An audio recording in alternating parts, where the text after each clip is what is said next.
parts of Indonesia. Now can you all see the yellow feathers on her head? Well, sulphur is yellow, so they are known as the Sulphur Crested Cockatoos.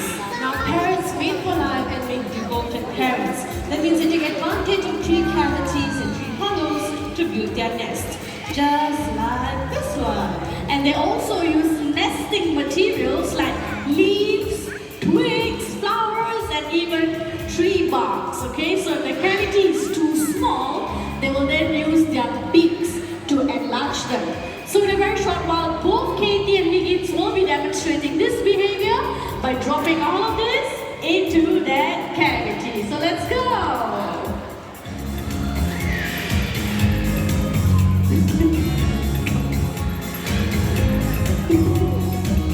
Higgins, you want to come over here?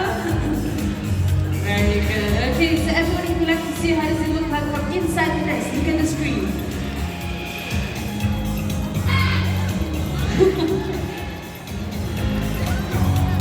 Okay, so we've got Higgins. This is Katie.